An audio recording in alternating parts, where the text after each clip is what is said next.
Hello and welcome to HARDtalk. I'm Shaun Ley.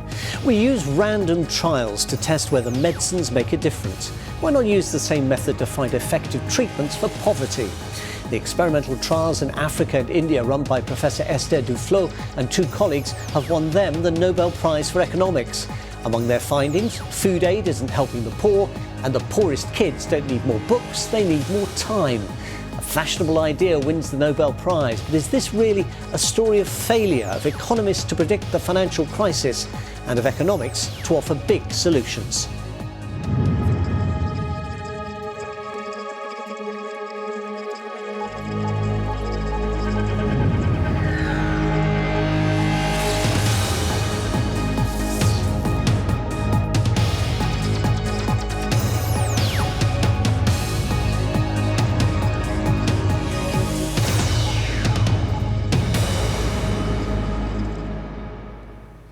Professor Esther Duflo, welcome to HARDtalk. In awarding the prize to you and your fellow economists Abhijit Banerjee and Michael Creamer, the Nobel Committee praised your experimental approach to alleviating global poverty.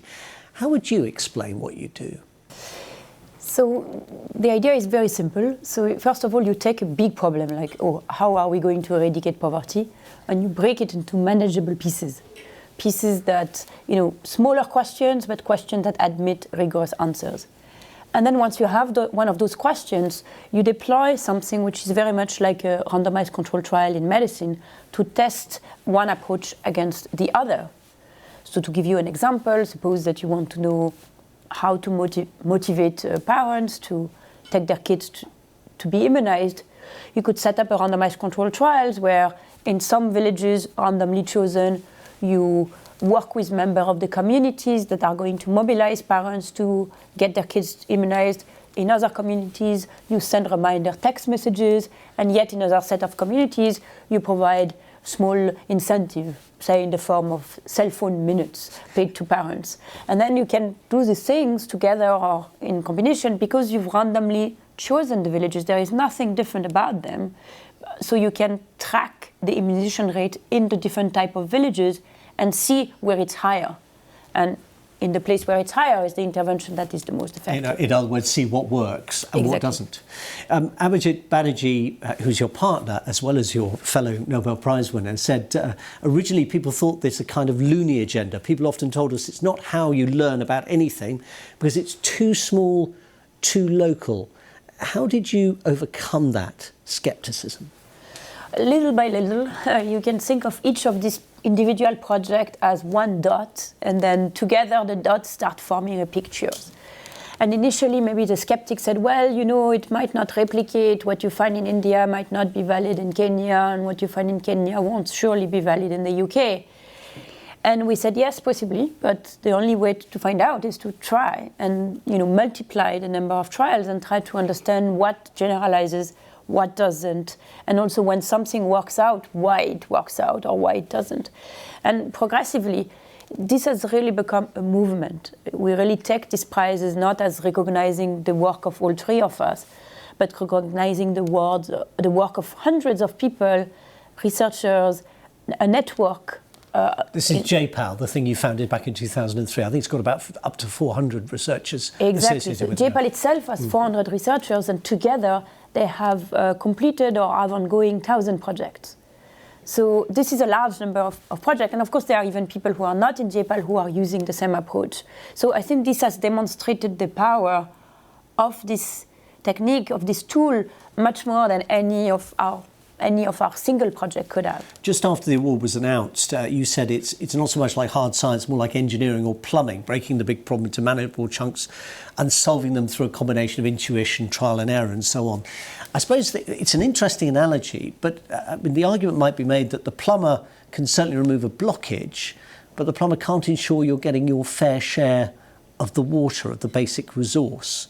Isn't that a danger of the approach, that you're kind of seeing the minute, but actually you're not solving the fundamental problems that lie behind it? This could be reversed, which is that you could have the very best engineering solution in place and the most modern water technique, water system in your city, but if the plumbing is not there, nobody's going to get the water. So I don't think we are claiming that all economists need to do is running randomized controlled trials and worrying about the plumbing. All we are claiming is that some economists need to do some plumbing some of the time. And I think by us winning the Nobel Prize doesn't mean everybody else should stop thinking about the big hard questions and should stop thinking about engineering and hard science, but that is also something that has its place in the fight against poverty and in our thinking about economic policy more generally. I want to come back to that if I may, but I just wanted to pick up on the very particular area that you've been working in now for a couple of decades, which is trying to work with the poorest communities, particularly in India and Africa. Has enough attention, do you think, traditionally been paid by economists to the poor? I think development economics, as early as 15, 20 years ago, used to be not really a fashionable subject. And I think one important thing that my co-winners did, Michael Kremer and Abhijit Banerjee, is to put it back on the map as something that many people could do. There always has been development economists doing great work, but it remained a little bit on the margin, sometimes something that very few people decided to do. Fortunately, that's not the case anymore. I think that movement around randomized controlled trial has more generally become a movement of many bright people deciding to study development economics and the problem of the poor. And that, of course, what else would you be interested in? How, once you start thinking about the problem of a poor mother in a village in India, and what you could do to make it better, it's a little bit difficult to get focused on something else. Give us some examples of what you might call unexpected findings from your experiments, where you've kind of given new insights. So to give you one example, I studied many years ago the role of women in politics, and in particular of women mayors. So there are very few women in politics in India, and in fact everywhere in the world, pretty much. In the absence of quota, people don't take to elect women. And India in 1993 made the bold move of decided that 1/3 of the villages have to elect a woman as the mayor. And there was a ton of pushback on this policy, saying, oh, the women are not ready, they are not capable, they are not leaders, they don't have experience, they don't have charisma, their husband is going to run the show, and so on and so forth. And I didn't have a strong view on which way it was going to go, but I thought this has to be investigated. And the way that India did it, they kind of run a massive randomized controlled trial without knowing it, because they randomly selected every election which places needed to elect a woman. So what me and my Indian co-author Ragat Chattopadhyay did is we collected data. We just collected data because the experiment had been run on what women do and what men do, and we learned many important and unexpected things. And the first one is that women are extremely effective leaders, and they are doing very different things. So they are not at all fond from their husband. Even this woman who seems shy and retiring and won't speak, once they are in power, they actually run the show, and they are very powerful. Elinor Ostrom was the first woman economics laureate. You're the second. Do you think fewer women at the top of your profession has affected the kinds of things that are studied, that are examined? Has it perhaps left some of these aspects, particularly of the life of the poor, out of the equation? Most definitely, and not just at the top of the profession, but all over the profession. Unfortunately, that not enough women decide to study economics, not enough undergraduate students pick economics as a field. Among them, not enough stay in the PhD program and then continue to become researchers. And I think this is very damaging, because it really has an impact on what we study, because women and men have slightly different centers of interest. By the way, it's not just women, it's also minorities who are also underrepresented, in fact, even more. And that deprives us as a field. Economics is a social science. We should have different perspective. You yourself have criticised the way we attempt to tackle poverty through economic theory. You said simple problems beget simple solutions. The field of anti-poverty policy is littered with the detritus of instant miracles that prove less than miraculous. Isn't your approach also guilty of that too? Because all these different little examples, experiments that might have worked in one place, everyone thinks, well, that's going to be a solution, then discovers it doesn't apply elsewhere. Well, that's an empirical question, isn't it? And so we are not claiming to have any silver bullets, but we are looking, if you will, for the silver pellets. Many little things that might work.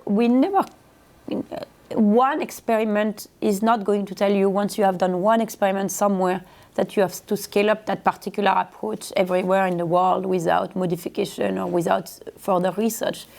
The way that it typically works is think of each of these projects as one little dot, one little data point that helps us understand one aspect of the problem. Before scaling up, projects are replicated, and you can see whether their lessons carry out. Same thing for finding out that something is not effective, actually. Let me put the criticism that's been made of this approach. And summer of last year, 15 economists, including 3 previous winners of the Nobel Prize for economics, wrote that the real problem with the aid effectiveness craze, as they call it, is it narrows our focus to micro-interventions. It tends to ignore the broader macroeconomic, political and institutional drivers of impoverishment and underdevelopment. Would you accept that that is a fair criticism? The question is, what are you going to do about those? Once you've said that there are big macro problem, big institutional problem, then what? Nothing. So the question is, you want to take, for example, take institutions. Yeah. For sure, the quality of institution generates, has huge impact on the quality of life of people. But once you've said that, how do you improve institution? It's going to be through a set of steps. For example, you know that democracy is are better than non-democracy in expressing the will of the people. Once you've said that, how do you actually organize a democracy? How do people vote? What do you need to put in front of people to make the right decision? What are the right, even as plumbing, what are the right way to count people votes, etc. But I can see why, for a lot of particularly policymakers who have to wrestle with the pressures of competing demands for budgets, your approach is very attractive, because it basically doesn't challenge the fundamentals of the way the system is organised. And what these critics are saying is it's very well to break big problems into manageable chunks, as you put it, try to solve them pragmatically, but that may disguise a bigger, more fundamental problem, the system that we have devised for distributing wealth that creates this inequality. Because in a sense, your work is about outcomes, but it doesn't necessarily deal with why we get those outcomes. So first of all, I will take exception to that, which is that in every study that we do usually calls for follow-up studies that can help us get into the why. So I think we get to much deeper understanding of the why than big thought about, good institutions are good. Once you've said that, once you said that, you have to get into what is a good institution. Sure, but you've been very candid about this. I mean, back in 2010, the New Yorker quoted a TED presentation you gave in California where you explained how over several decades aid for Africa had risen sharply, but the GDP per capita had not. And then you told your audience, we have no idea, we're not any better than the medieval doctors and their leeches. Yes, and the point is that in order to find out, you have to get to the details. You cannot even answer the question of whether aid is good or bad, or market is good or bad, or democracy is good or bad, without being a bit more specific in the question. The attitude of saying, oh well, if you can only answer the small questions, then it could make the life of people a little bit better, but it preserves the system. To me, surprisingly, for Nobel Prize winner in economics, we tend to not be, extremist. To me, it's a bit like a Marxist attitude, which is you have to make things as bad as you can to create revolution. So in that sense, I'm not like that. I'm a much more of a pragmatic person. I'm not going to kind of collude with, let's the system explode under its own pressure. But aren't you colluding with the system? Because if the system is bad and it's delivering bad outcomes, if you say, well, look, we'll do these little local things that make things better for individuals, that's great for the individuals you're helping. But as the point again of randomised trials is, there's no rational basis on who you choose to help, who you don't. In a medical trial, it's like the people who receive the placebo. They're not getting the medical help, even though their need maybe is great. There are many good systems where outcomes are very bad. And I think when outcomes are very bad in good systems, that fragilizes those good systems, and they are more likely to collapse. So a lot of the work I'm doing in India, which is generally a very well-functioning, the world's biggest democracy, and where there is a lot of progress to be made. In the UK, so many things are not working for the poor or for the middle class, partly because they are just not very well organized. So that creates hunger that endangers the even reasonably good systems we have and puts you, for example, in the situation you have now in the UK. So I think this idea that you cannot do anything meaningful without changing the system, at least it's not for me. Do you accept, though, that in part the appeal of your approach with its kind of demonstrable outcomes has been a reflection of a kind of sense that perhaps the bigger world of economics, the grand world of macroeconomics, has failed, or has at least failed to warn us, to caution us, to cause us to change behaviour in a way that might have prevented things like the financial crisis of 10 years ago? I mean, the Queen famously said, why didn't anybody see this coming when she went to visit the London School of Economics, and the economists couldn't tell her? That has certainly not been a bright moment for economics. I think economists are not very good or even quite terrible at forecasting. The Economist ran an article a few years ago showing that the IMF projections are no better than taking the current rate of growth and keep it at that, or predicting a constant rate of growth. So economists are bad at that. The problem is that usually they are expected to do that, and because they are bad at it, that really undermines the trust in economists. So I think we need to also communicate to the public that that's not the only thing economics is about, and it's also about trying to understand behavior in a slightly more detailed way, more empirical way, more close to the ground way, and give practical solutions to concrete problems that people can understand, such as, how do you get kids to learn in school, or how do you most effectively help someone find a job after they've lost theirs. You can't be accused of kind of giving up on your profession, because your new book, Good Economics for Hard Times, in a sense makes the case for why economics and economists are still needed. But in it, you and Abhijit Banerjee write, we seem to be back in the Dickensian world of hard times, with the haves facing off against the increasingly alienated have-nots with no resolution in sight. Questions of economics and economic policy are central to the present crisis. I mean, I suppose the kind of key example of that really is the level of inequality that remains even in the richest countries. I mean, the 400 richest households in 1950 in the United States paid 70% of their wealth, their true income in tax. In 2018, it was 23%. The poorest tenth of households, 1950, they paid 16% of their wealth their income in tax. 2018, they paid 26%. These figures seem so striking and astonishing, and yet they don't seem to provoke much real comment outside the world of economics. I think at the moment they do, thanks to the work of Emmanuel Saez and Gabriel Zuckman that I think produced the numbers that you are quoting. I think they are in the public eye, and that is very important. And I think their work is going to contribute to a rethinking of the tax systems, and in particular tax on the rich, that people have, that the Western government have progressively given up on. What we think needs to be done in complement to this approach is giving the public a much clearer idea of, suppose you could raise more taxes on the rich, what are you going to do with it?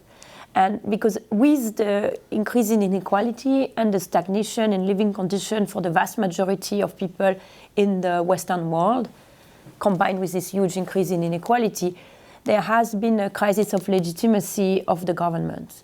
The economists are the experts that are the least trusted about their own field of expertise. Only in the UK, in a YouGov poll, 25% of people trusted them. The only people who are less trusted than economists are politicians.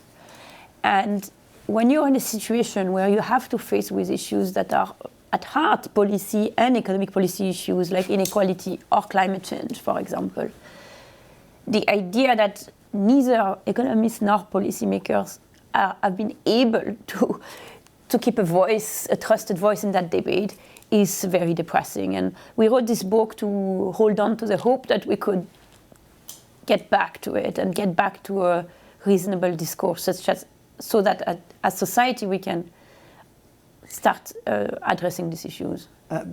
When your project to increase vaccination rates in India did improve them significantly from single figures up to 40%, but still not a majority. You were very, you showed sang-fire, if I may say that, about this. You said some policies don't work, and it isn't clear why they don't work in the way you expected.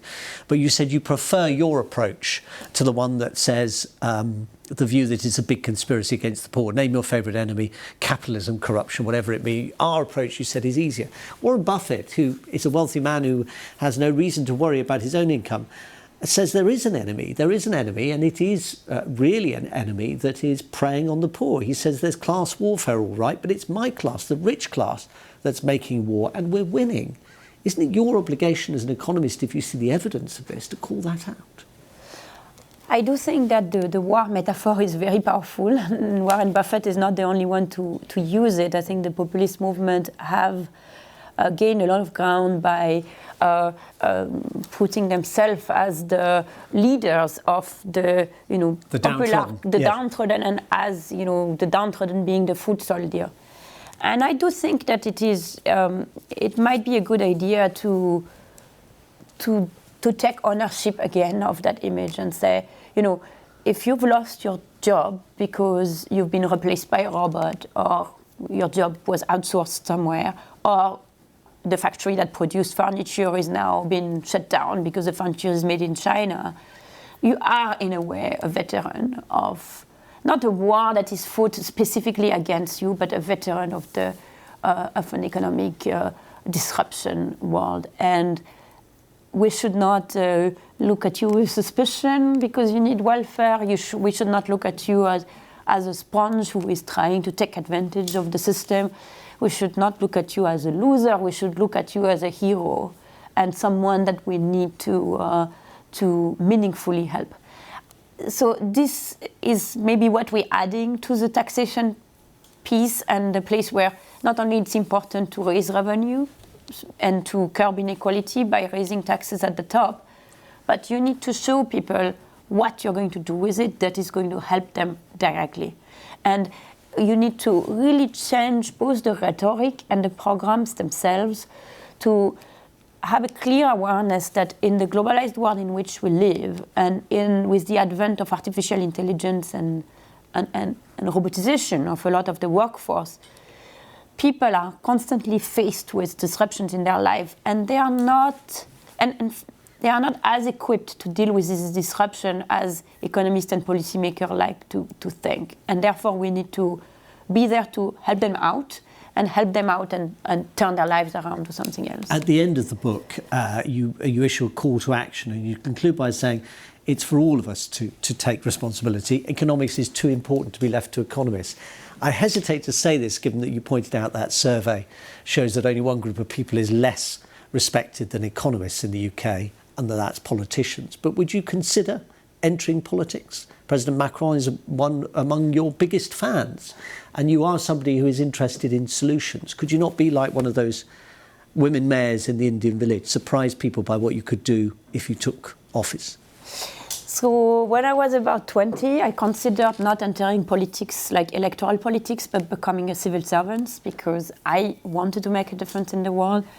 And what stopped me at the time is I didn't want to be in a situation where I had to make a lot of decisions under pressure, knowing well that this might not be the best decisions. And I found that idea uncomfortable. I still do. I think I have the best job in the world, which is the ability to think deeply about problems and take my time away from any electoral pressures, which are very real. And at the same time, whenever there is a space for an opening on a conversation on policy and politics, have people willing to listen to me. So I think I'm going to stay where I am. Professor Esther Duflo, thank you for being with us on HARDtalk. Thank you so much.